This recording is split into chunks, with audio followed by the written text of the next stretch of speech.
Salut à toi, j'espère que tu vas bien, je m'appelle Baptiste et je te souhaite la bienvenue dans mon émission Le Carré Bleu.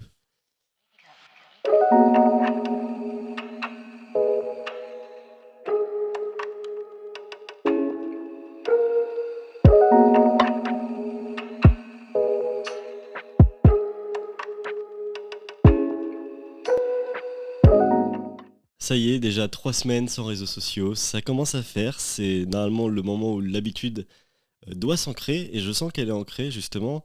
Je sens que je n'ai plus du tout le manque. Je sens que je gagne beaucoup de temps dans mes journées et que ce temps que déjà que je pensais consacrer plus à des loisirs comme la culture. Alors, la culture n'est pas forcément un loisir, mais vraiment ce temps que je pensais consacrer à autre chose que mon téléphone, je le gagne pour travailler. Et du coup, je me sens quand même plus productif sur ces 3 dernières semaines. Donc il y a pas mal d'autres avantages et d'autres inconvénients, parce qu'il y a des inconvénients aussi à cette expérience. Mais je vais rebondir sur tout ça dans l'épisode de la semaine prochaine qui sortira vendredi prochain, qui s'appellera du coup Un mois sans réseaux sociaux déjà. Et j'ai hâte de te parler de tout ça. Mais cette semaine, je voulais te parler d'une autre étape importante de ma vie, après t'avoir parlé de mon accident de voiture, qui est arrivé du coup il y a 3 ans bientôt. Parce que c'est un épisode qui vous a beaucoup plu, c'est peut-être celui qui vous a le plus intéressé depuis le début. Et, euh, et je trouvais ça intéressant de te parler de mon rapport au corps et de ma transformation physique. Ce qu'il faut savoir, c'est que du coup, au moment où j'ai eu mon accident de la route, j'ai beaucoup grossi.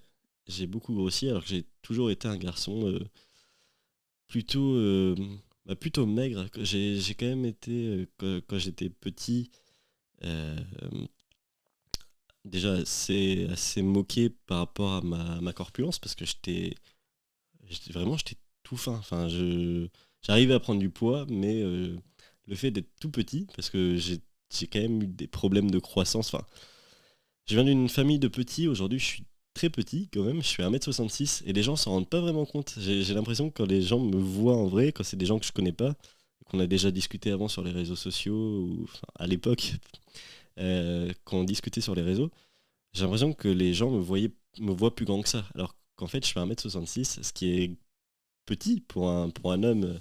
Je crois que la moyenne pour un homme, c'est 1,75 m.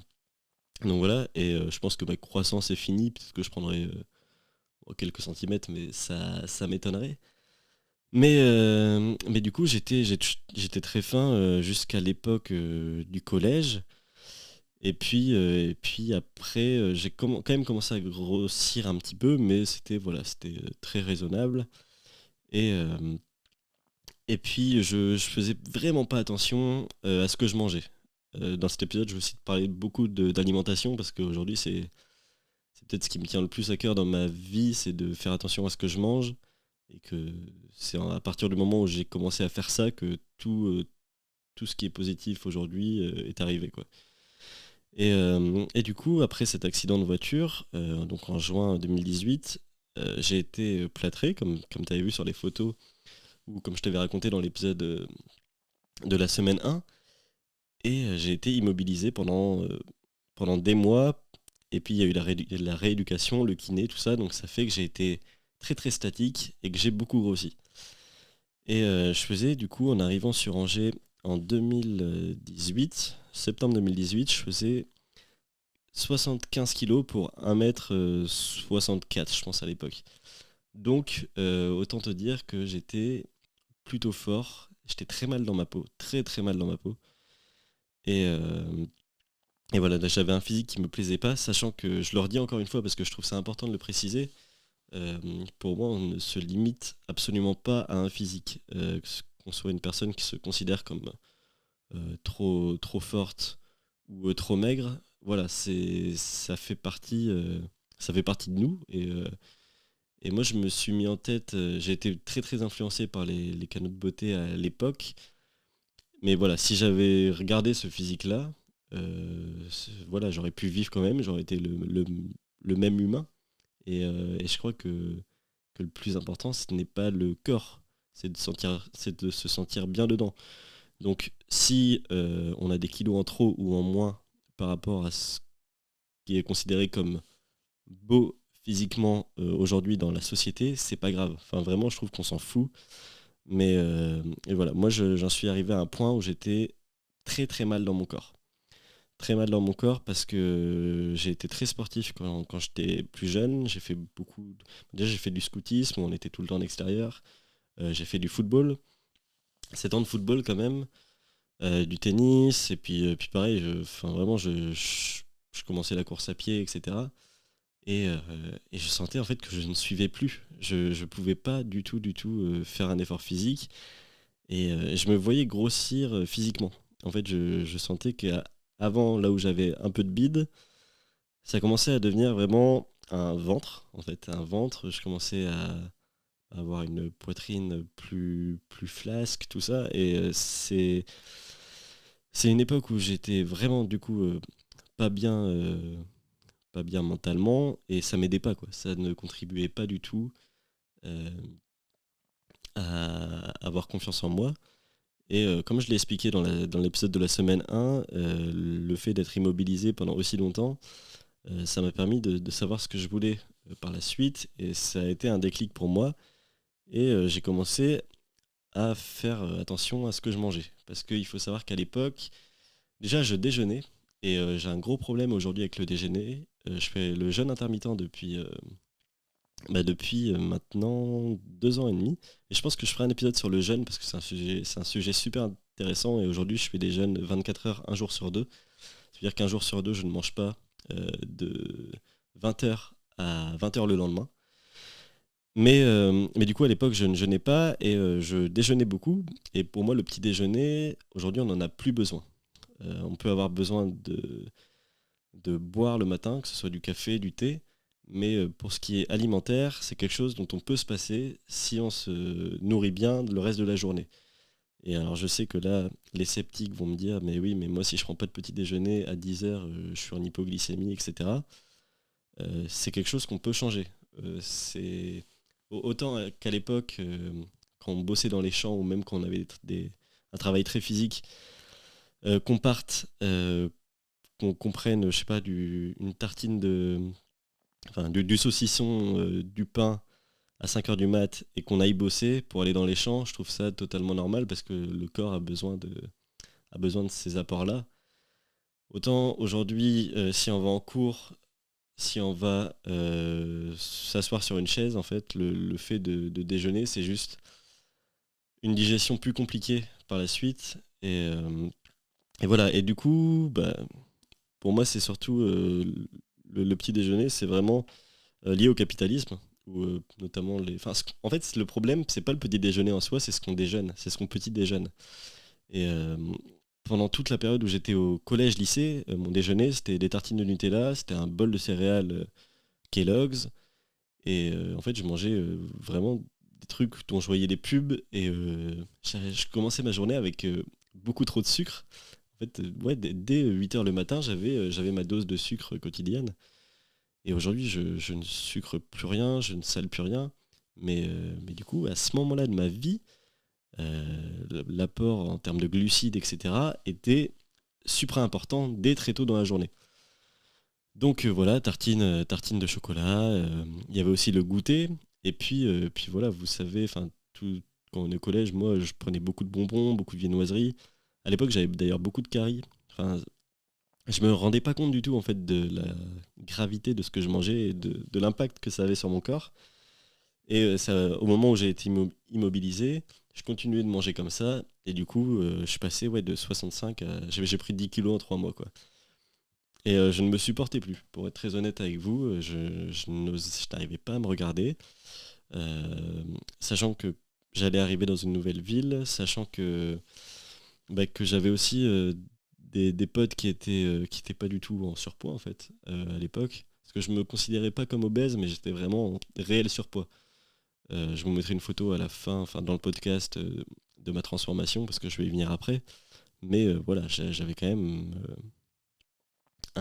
j'ai été pour moi trop fort selon ce que j'exigeais pour mon physique à moi.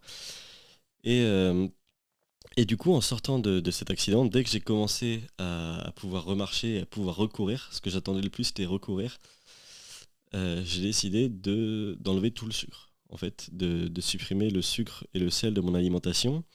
Avant, je salais tout. Aujourd'hui, il n'y a plus de sel chez moi. Avant, je sucrais tout, que ce soit mes yaourts, que ce soit mon café. Je prenais des cafés avec 2 sucres. Et en fait, le café, je trouve que il a de l'intérêt que si on ne le sucre pas, en fait. C'est toutes les choses dans lesquelles je rajoutais des condiments, j'ai enlevé les condiments. J'ai remplacé ça par parfois des épices, parfois des herbes, mais adieu, adieu le sel et le sucre. J'ai supprimé du coup le petit-déj. Où, encore une fois, pour moi, c'était vraiment les effets de la pub en fait sur moi où on me disait qu'est-ce qu'il faut manger le matin pour être en pleine forme. Alors que si tu manges 3 tartines de Nutella le matin, tu seras beaucoup moins en forme que si tu manges une banane le matin. Et que si tu manges rien de tout ça le matin, tu peux être très en forme aussi, à condition de beaucoup boire, à condition d'avoir un bon sommeil et à condition d'avoir une hygiène de vie en fait normale. Juste si tu dors 7 8 heures, que ton corps il a assez d'eau et que tu es bien mentalement, en fait, t'as pas besoin de tout ça, quoi. Et surtout, la satiété, normalement, elle doit pas arriver aussitôt. Si tu te lèves à 7 heures et que t'as faim à 10 heures, c'est pas normal du tout. Du coup, j'ai remplacé aussi beaucoup, beaucoup la viande. J'ai toujours été un énorme viandard. Et ça veut dire qu'à l'époque, je pense que je mangeais chaque semaine au moins 10 fois de la viande. Et peut-être 4 fois du poisson. Je mangeais tout le temps ça. Et quand je dis de la viande, c'était pas de la viande du boucher. J'avais un budget étudiant, donc ça veut dire que j'allais euh, au supermarché le plus proche et moins, le moins fiable sûrement. Et que je prenais des barquettes, je prenais des escalopes, des steaks hachés à 1 euro, 1,50 € pièce. Et voilà, et j'engloutissais ça à chaque repas.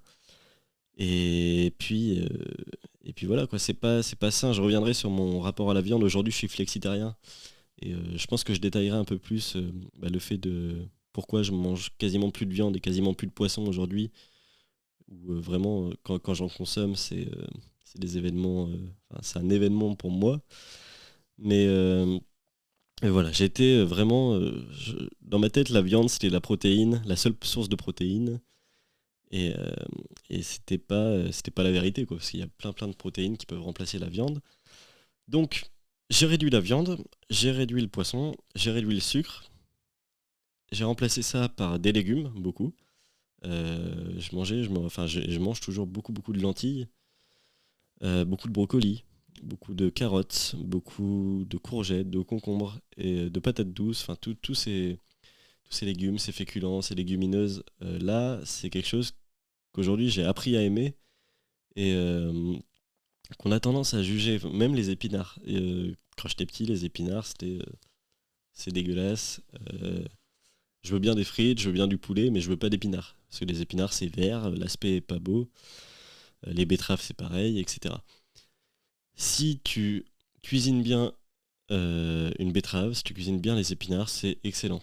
Et tous les apports que ça a pour ta santé, c'est, c'est colossal. Alors que le sucre, le sel, c'est quelque chose qui va augmenter en fait, ton mal-être, quoi, parce que il y a des additifs qui font que tu commences à en avoir besoin, exactement, enfin, comme la caféine. Après, voilà, je veux pas m'étaler sur un domaine dont je ne suis pas spécialiste, mais dans les grandes lignes, le fait de bien manger, un esprit sain dans un corps sain, voilà, pour moi, ça passe vraiment par le fait de bien manger. Et aujourd'hui, j'en suis à un point, et j'en suis super fier parce que je suis parti de très très loin. Mais aujourd'hui, si je mange mal, pendant une semaine, la dernière fois, on est parti une semaine avec des copains, voilà, voir un ami, et on s'est fait une semaine où on mangeait pas bien du tout. Enfin, où, voilà, on consommait pas ce que je mange d'habitude, où on buvait beaucoup d'alcool, où on fumait un peu aussi. Et enfin non, on n'a pas fumé cette fois-là, mais voilà, ça peut m'arriver aussi. Mais du coup, parfois je fais des excès. Et quand il y a trop d'excès, déjà je le sens sur ma peau. Ça peut être avec des boutons, ça peut être avec une transpiration excessive, etc. Mais je le sens aussi mentalement, où j'ai la charge mentale de me dire, Baptiste, là tu déconnes, quoi. Il faut que tu te reprennes, il faut que tu remanges mieux. Et voilà, du coup, je suis vraiment content d'avoir fait de la bonne alimentation une habitude. Et je me fais trop plaisir en fait, même quand j'invite des gens et que je cuisine des légumes, etc., ça me fait trop du bien. Je trouve que c'est super agréable euh, de cuisiner en amont, en fait, toute la préparation, même si ça peut prendre du temps. Si tu cuisines quelque chose qui est bon et qui est simple à faire, parce qu'il y a plein de choses qui sont très simples à faire et qu'on peut manger tous les jours, même à base d'œufs, tout ça, euh, c'est vraiment valorisant, je trouve, de cuisiner. Et pourtant, je pars de très loin. Moi, quand j'étais jeune, je mettais les pieds sous la table et on me servait à manger. Et je le regrette d'ailleurs aujourd'hui. Enfin, j'aurais bien aimé m'investir plus dans la cuisine quand j'étais plus jeune. Mais voilà. Et du coup, parallèlement à tous ces événements-là, je me suis inscrit en salle de sport. Je me suis inscrit en salle de sport, je pense, en janvier 2019. Donc il y a 2 ans, enfin bientôt 2 ans. Et je me suis inscrit avec un copain qui s'appelle Nathan, que je salue, qui écoute sûrement le podcast.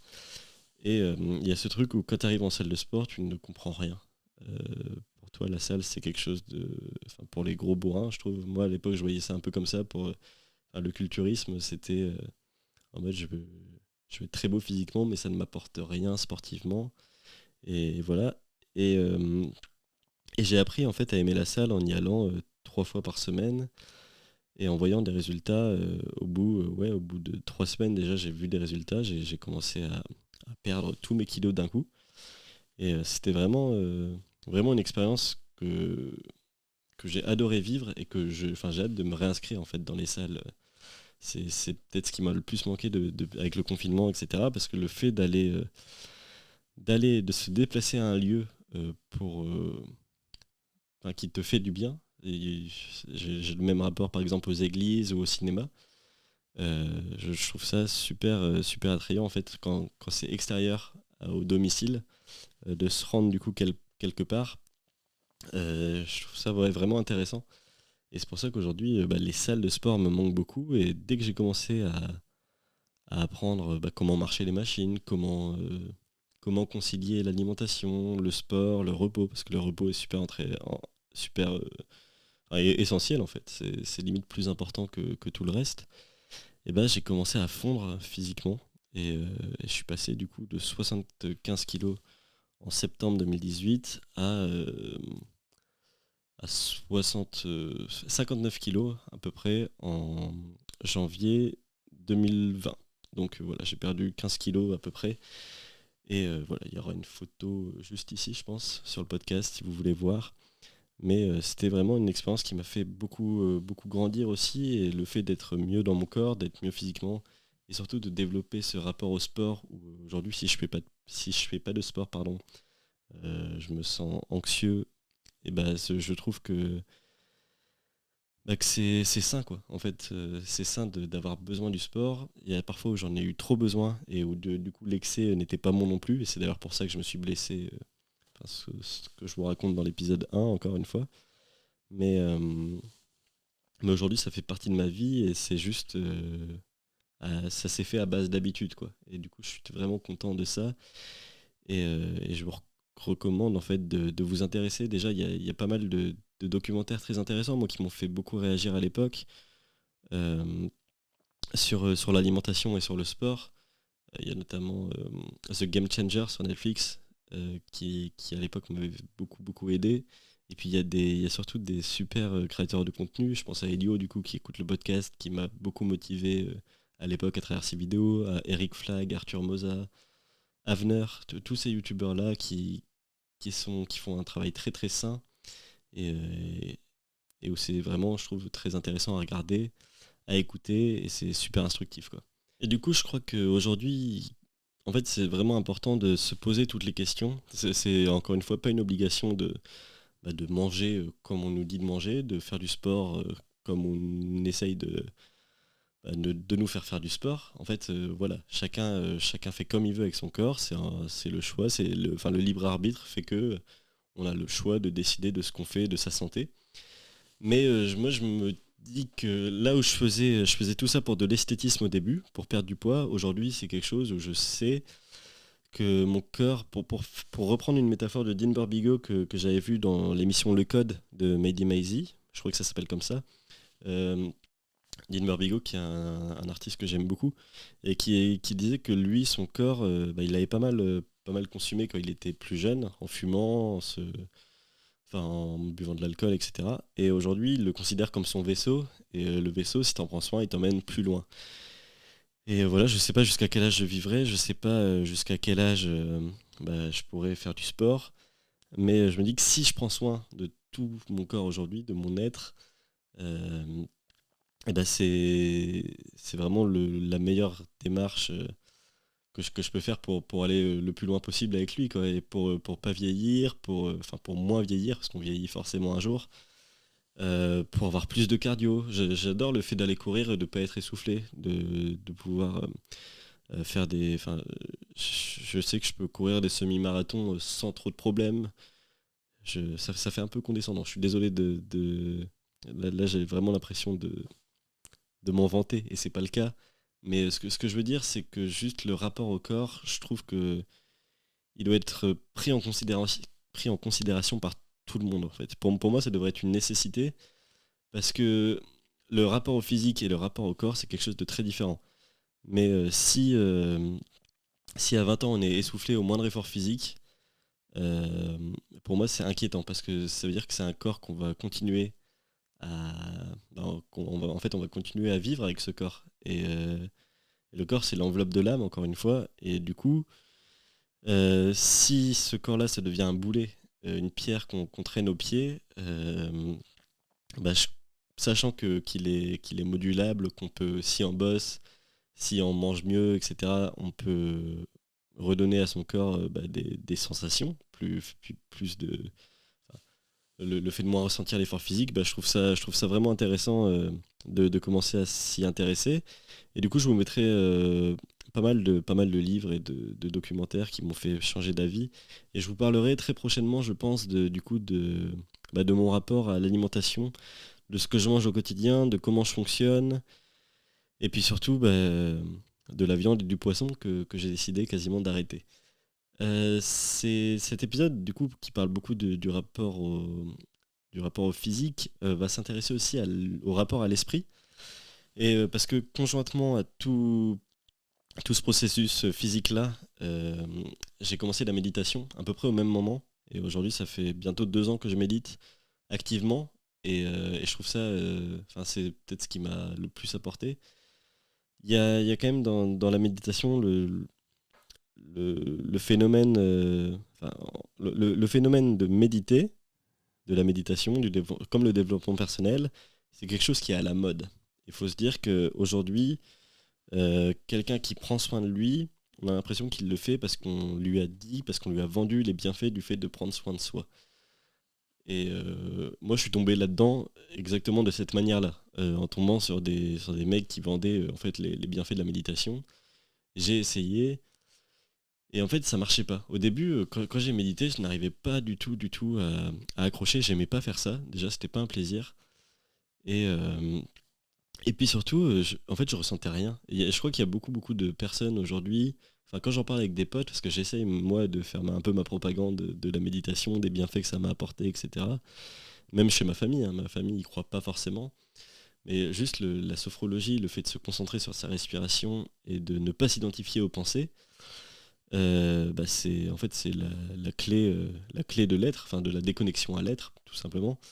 Mais, euh, mais moi, la méditation telle qu'on me l'a présentée, c'était quelque chose que j'allais commencer et qui allait m'enlever tous mes soucis. Ce qui n'a pas été le cas, parce que voilà, c'est la méditation, pardon, ce n'est pas miraculeux. C'est pas tu commences à te enfin, tu commences une nouvelle activité et tu oublies tous tes problèmes. La méditation, ça t'aide juste à mieux gérer ses problèmes. Et quand j'ai compris qu'il y avait du coup une marchandisation de la méditation avec beaucoup de guides sur Internet, beaucoup de livres de développement personnel, etc., qui voulaient m'apprendre comment méditer, j'ai compris que je méditais mal.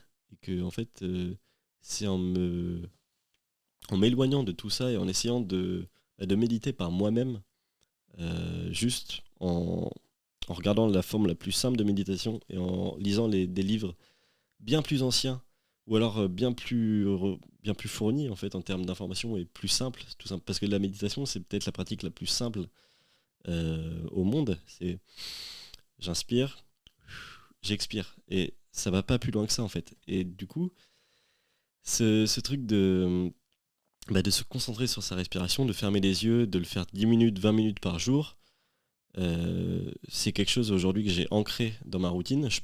J'arrive pas à le faire tous les jours encore. Il y a des périodes où je le fais, je l'ai fait pendant 6 mois tous les jours, pendant 10 minutes. Je l'ai fait après pendant un mois, une demi-heure par jour. Et une demi-heure, tu les sens quand même passer. Mais aujourd'hui, là, je me sens un peu plus occupé du coup en ce moment.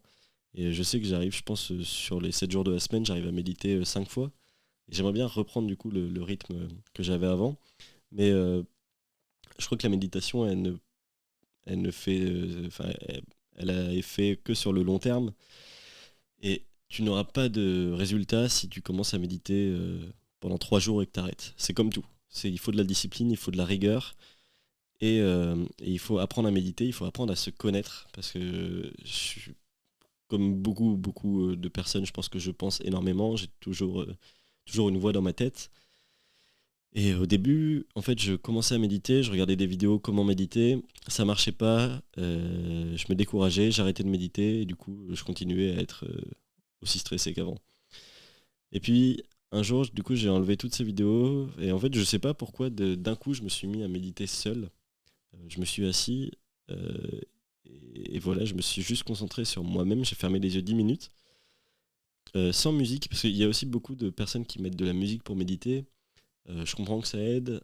Moi, par rapport à mon ressenti à moi, ça ne m'a pas du tout aidé. Et le fait d'avoir une méditation guidée, encore moins. Quand je faisais de la méditation guidée, je pensais encore, en fait. J'attendais que la personne me dise quoi faire. Et du coup, j'étais un peu esclave de la voix qui me guidait. Alors que quand j'ai commencé à m'intéresser à des livres de méditation qui m'apprenaient comment méditer, mais qu'après j'étais livré à moi-même, ça a fait enfin, j'ai directement plus ressenti les bienfaits de la méditation.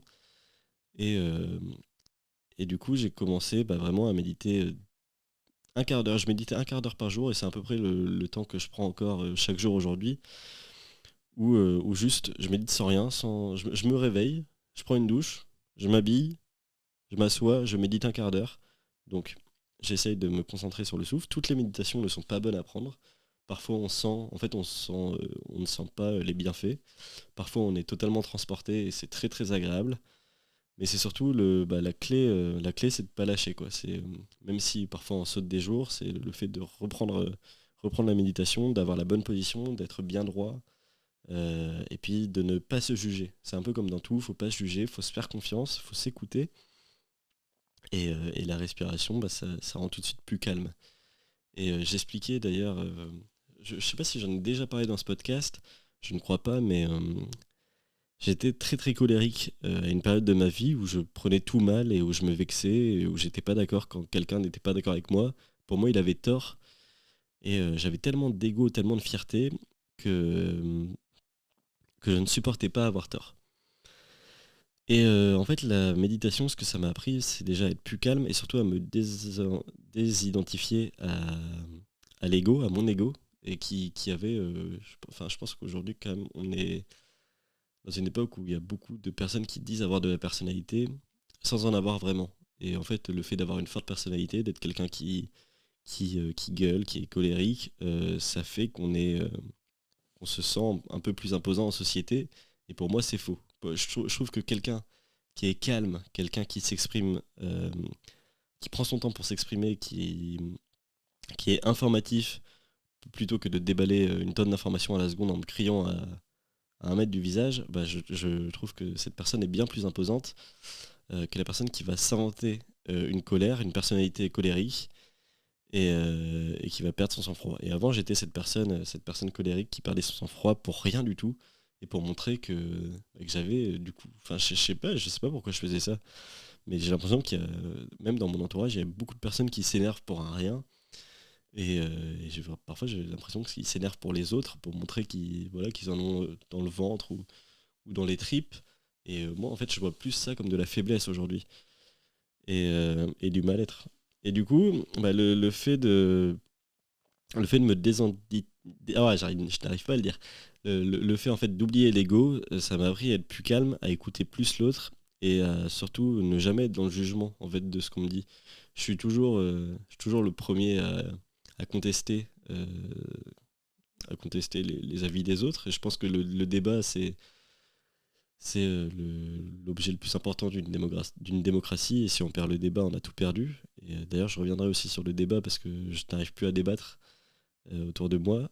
Mais je suis le premier à titiller. Par contre, quand quelqu'un s'exprime, je ne suis jamais en mode t'as tort. J'écoute toujours. Et même si parfois ça peut partir un peu en vrille, en clash, j'essaye de toujours écouter ce que les gens me disent.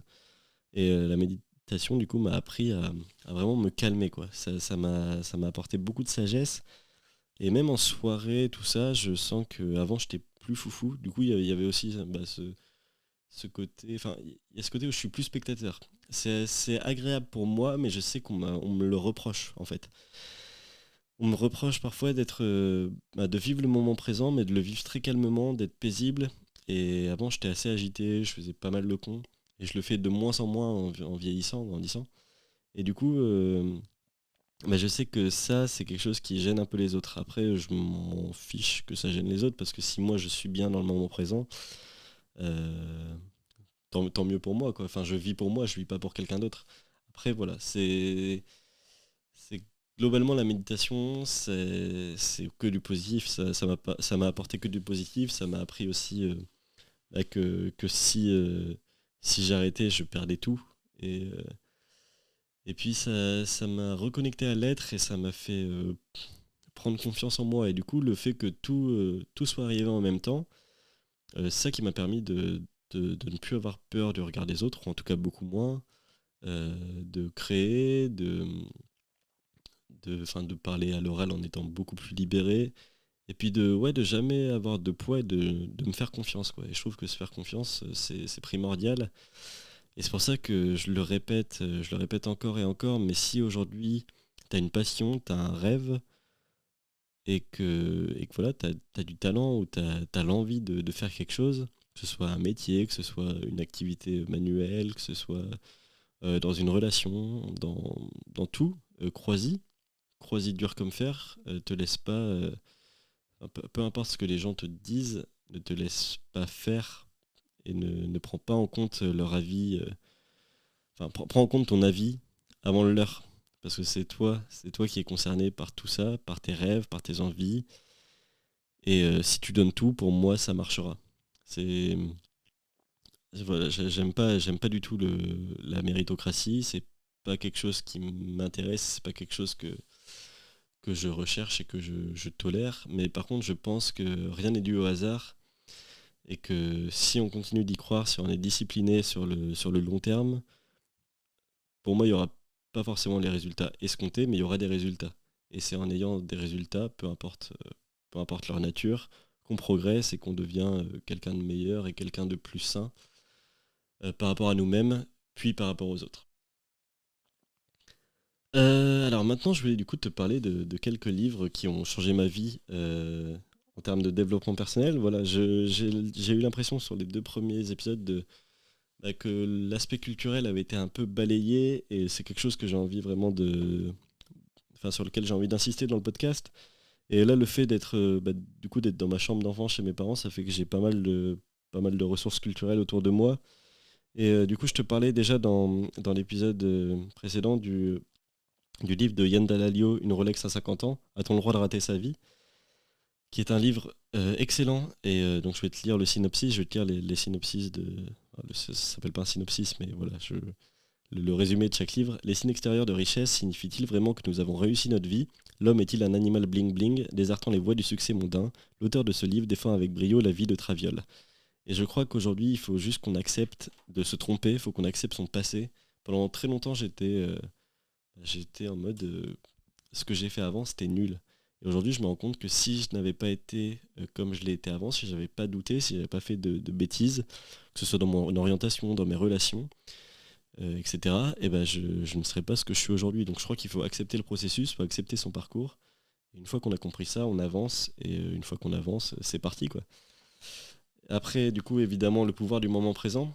C'est d'ailleurs Elio qui écoute ce podcast, je pense, enfin qui est abonné en tout cas, qui en a parlé dans son dernier podcast et qui dit que c'est un livre qu'il n'a pas réussi à finir.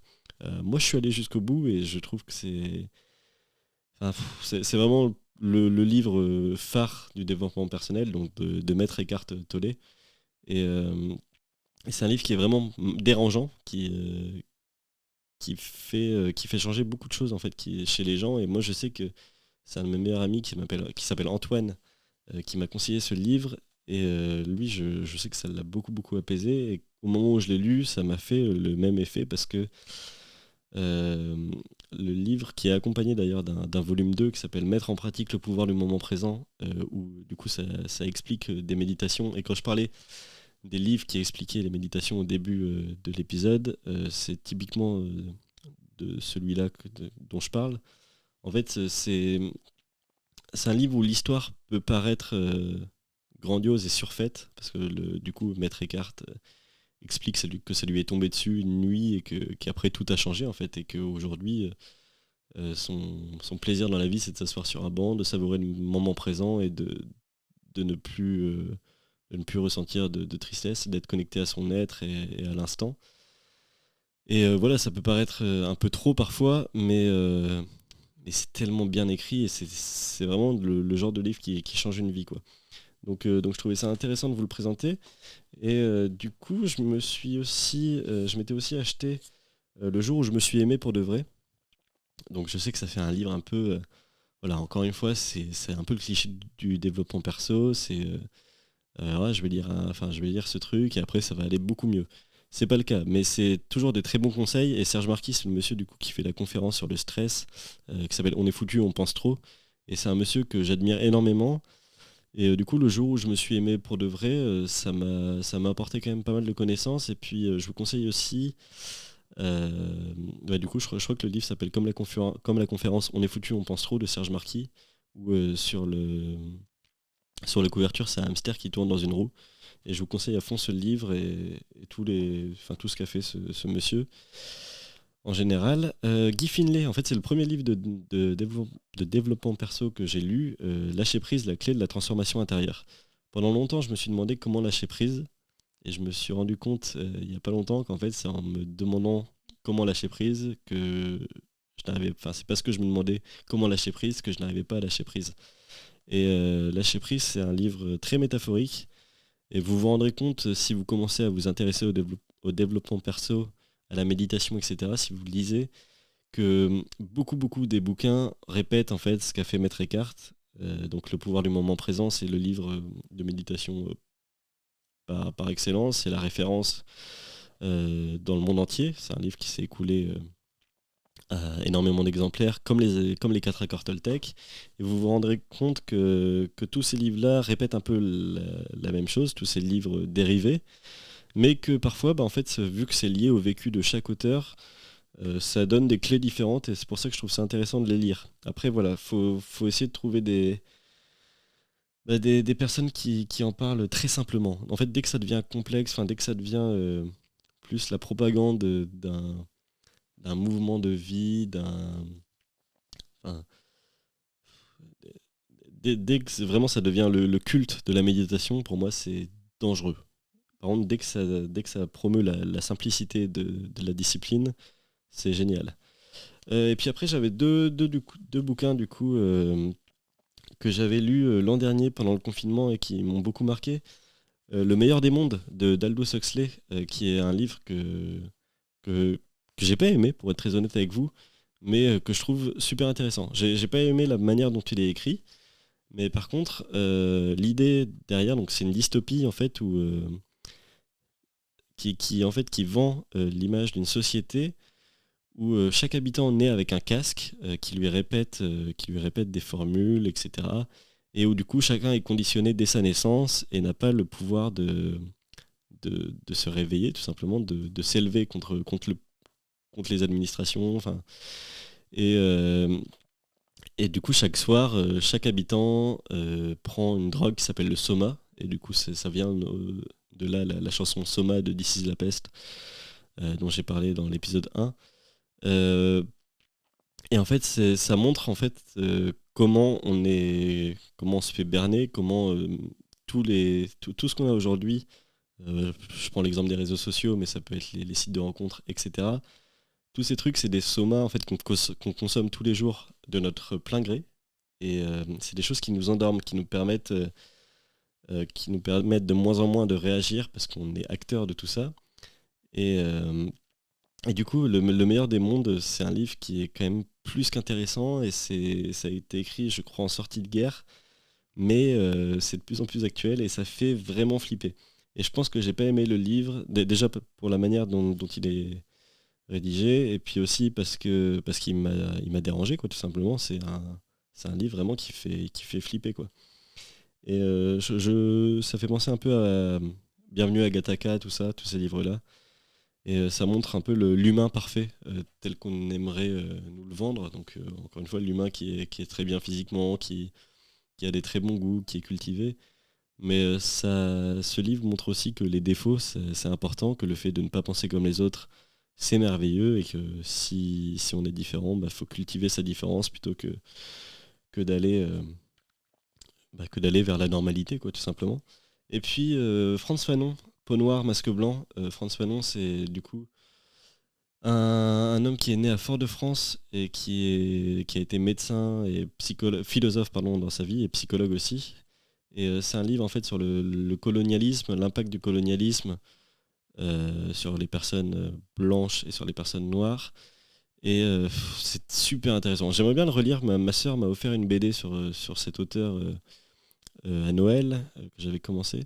Mais en fait, c'est des constats sur le racisme, sur la discrimination, et qui sont même pas vraiment moralisateurs, qui sont c'est très informatif. C'est un livre très informatif où en fait il permet de prendre en considération un point de vue qu'on a très peu, et le point de vue de la personne oppressée.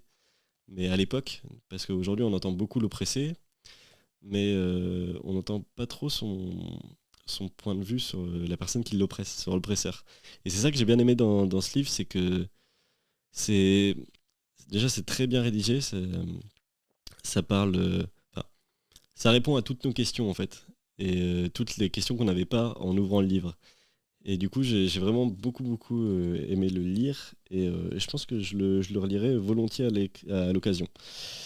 Et puis voilà, j'avais aussi du coup quelques recommandations cinématographiques. En étant chez mon papa, du coup, j'ai pu piocher quelques DVD que j'adore.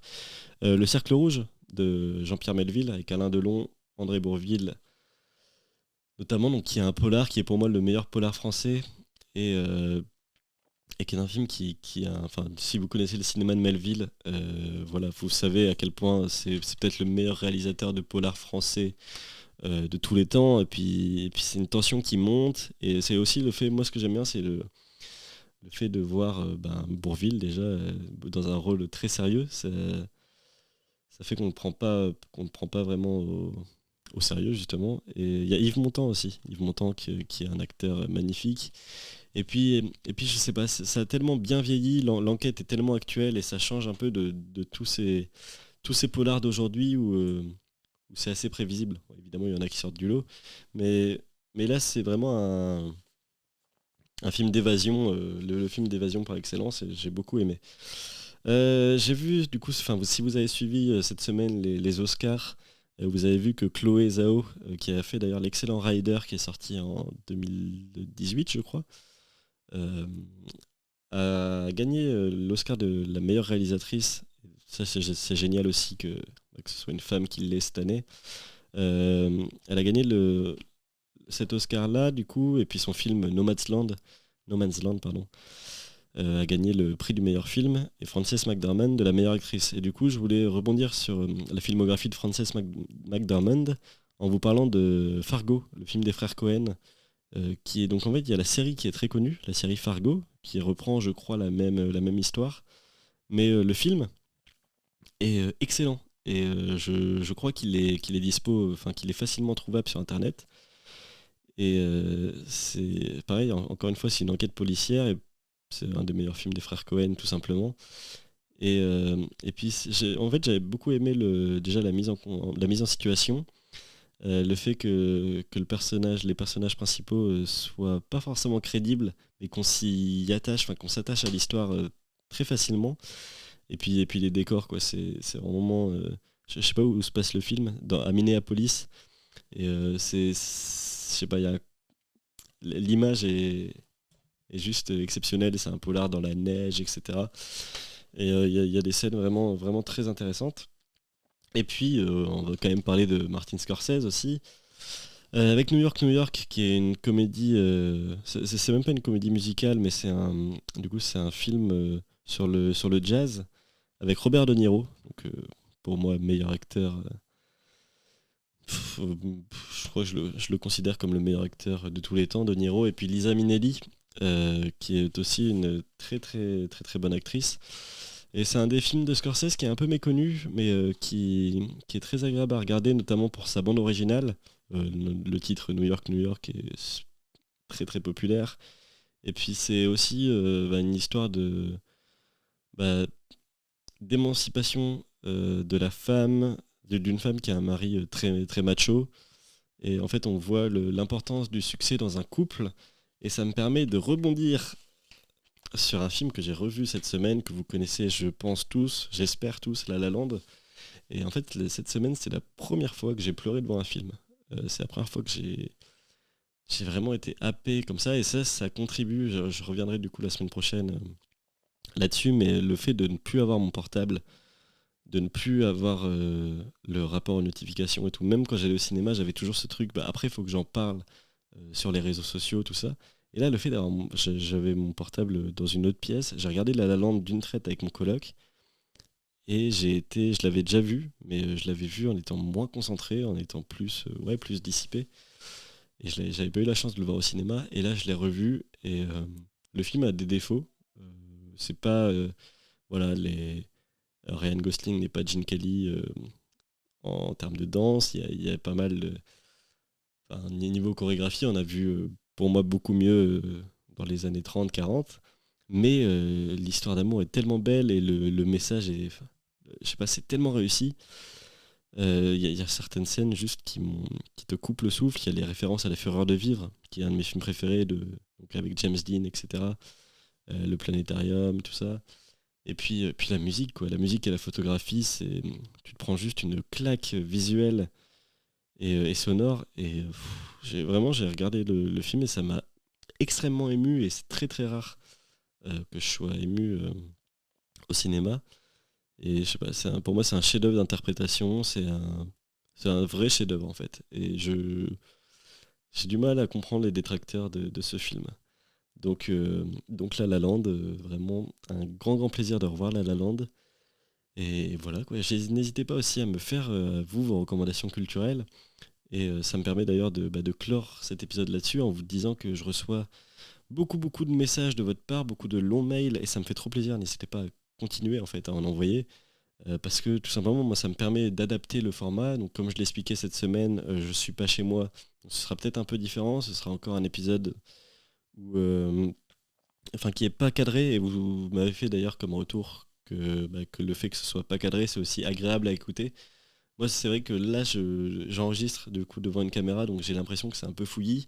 Mais je préfère écouter les podcasts où c'est fouillis et où c'est naturel. Je sais qu'en fait, je fais aucune coupure et que voilà, c'est comme ça que je préfère m'exprimer, tout simplement. Donc j'espère que vous y trouvez votre bonheur. N'hésitez pas à en parler autour de vous. On est de plus en plus sur la chaîne, les vidéos et les streams augmentent chaque semaine et ça me fait trop plaisir de voir que vous aimez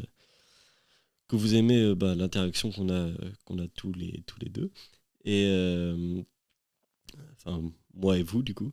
Et puis, vous avez été aussi pas mal à me faire des bons retours sur l'épisode avec Victor, que je remercie. Donc, Victor qui est venu discuter avec moi pendant 50 minutes. Et c'était un épisode bonus. Vous pouvez venir si vous voulez discuter, que ce soit sur Angers ou par téléphone. On se cale, on fait 1 heure, on apprend à se connaître. Et puis ça permet vraiment d'ouvrir le débat sur plein de choses différentes. Je suis fermé à rien du tout. Et du coup, n'hésitez vraiment pas à me faire vos retours par mail, à m'envoyer des propositions, des collaborations, et j'attends. et c'est avec grand plaisir que j'y répondrai.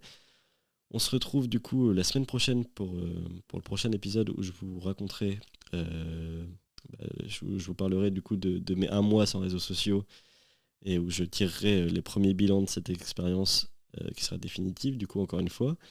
Et puis vous pouvez me soutenir aussi si vous voulez sur Tipeee, il y a le lien en description. Et surtout partager le podcast, que ce soit par le bouche à oreille, sur les réseaux sociaux, ou, enfin vraiment en parlant autour de vous. C'est comme ça bah, que ça m'aide le plus et je vous remercie vraiment pour tous les retours qu'il y a sur ce podcast Le Carré Bleu. J'en suis très fier et voilà, je voulais vraiment vous remercier pour tout ça. C'était Baptiste et on se retrouve du coup la semaine prochaine. Merci encore une fois et à très bientôt. Salut.